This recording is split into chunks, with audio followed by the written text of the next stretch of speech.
Hi, I'm Cynthia Schiller. Please like and subscribe where we help and heal one day at a time. We're going to talk about why it gets confusing sometimes. We see them being sympathetic to other people, where they can kind of show a little bit of kindness or understanding.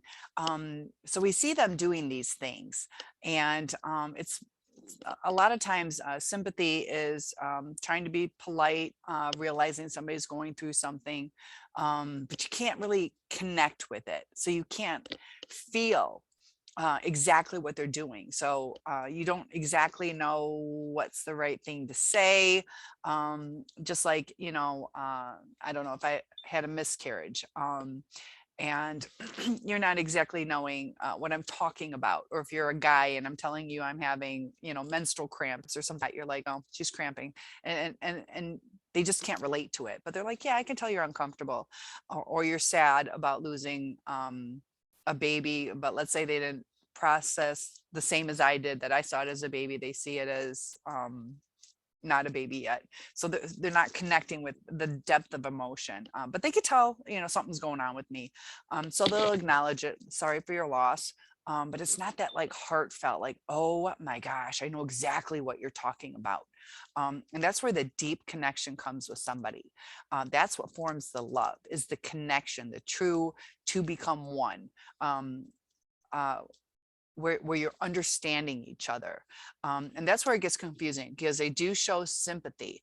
So we feel, okay, they're normal humans. Like, that was polite that they said that, just like if you've never had a miscarriage, you might relate it to, I can kind of understand, but I just know that you're sad today. So we can kind of deal with the situation that way. But the connection on that moment wasn't like truly deeply made.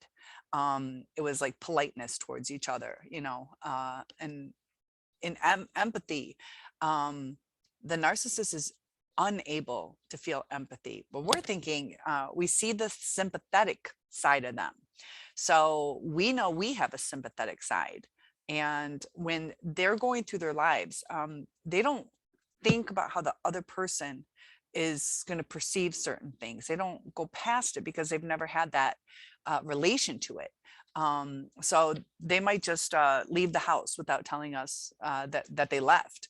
So we're like searching around. We're scared. Maybe something happened to them. They don't tell us where they're going, so we don't know when they're coming back. Um, it's just out of politeness. Like another telltale sign is the lack of like worry that they have on certain things. They don't worry so much about somebody who's sick in the hospital. They may be like, man, that's too bad that Jason's in the hospital. But they're not like rushing out to see them, or helping the family at home that, you know, the husband's at the hospital. So they're not bringing food to those people. They don't relate to certain things because they don't have empathy. They don't foresee, because their brain is just not able to do that. And they become self-absorbed because they're in that state where, since they don't relate to the other people, it's a lonely world because they didn't relate. It's just them. And that's what they have to deal with. So they'll see us, they'll be sympathetic, but it's not that connection that stays. And that's where it gets really confusing, though, because we do see them as adults. They have that childlike mentality. We see them being sympathetic. So we think that they're able to empathize. And that's where the key difference is. And that's where it gets so confusing. Also, the words that they use. We think that they're trying to communicate with us the right way. And we get a little bit confused. We sometimes just accept, we can't pick apart every sentence these people say to us. We got to back off a little bit, but that's how they confuse us. They'll answer our direct question with circles. And so we're left feeling uneasy. And that's where the downfall of the narcissistic relationship happens, is when we get uneasy and just want to like talk about things. It's not even that big of a deal. We start to talk about things, and that sets them off. because we're kind of forcing them to have empathy, and they can't do it. And so their brain is like, this is just like, I can't do it. Like right now, if you ask me to do a task that there's no possible way I can do it. I have 24 hours to build a rocket ship. I'm going to freak out. Like, wait, what? No, I'm not going to do it because I don't know how. There's not enough time, and probably even in my lifetime to figure out how to do it or the skills to make it happen.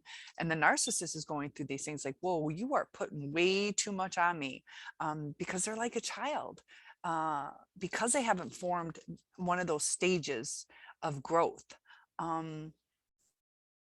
And the more we try to communicate with them, the more the relationship falls apart. Sometimes we just talk to them and they're on the defense. As soon as they're on the defense, they're an overload. So they're just going to snap back at us. They're not going to want to work through it. They're going to want to end the conversation as quickly as possible, because it's outside their realm. And I just thought it was interesting that sometimes when we're trying to figure out like what went wrong, we forget that mentally they haven't and can't. They can't. It's a portion of their brain that's gone, shrunken down. And so we're expecting them to have, like, I wouldn't even say grown-up feelings, you know, I don't know, middle school, high school type feelings, but they're in this infantile or early childhood state. And when we're, could you do that next time? And they're like, yeah, but they don't know what they just agreed to. So it's not in their mind. They're not like, yeah, that's right. It didn't hit home with them where you're right. I do need to change that. I understand why, as opposed to you're asking me to do something stupid. I don't know, like what? And they just don't foresee what their actions are doing. They just want to escape. That's why you get those, the ghosting, the silent treatment.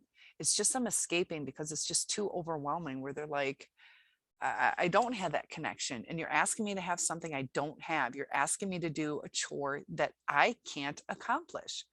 And so they got to rebalance and get it to, let's just do the sympathy thing. Like that was easy. So I just thought it was interesting, kind of helps clarify, because I know a lot of us are searching for answers, and it's just like trying to have, a 3-year-old think about what your feelings are. It just doesn't happen, even though you talk to them. And even if maybe that day you're like that, mommy's really sad, they might relate to it, but the next day they forgot about the talk. And that's kind of what the narcissist is like. So please comment below, and I will see you in the next video. Have a great day.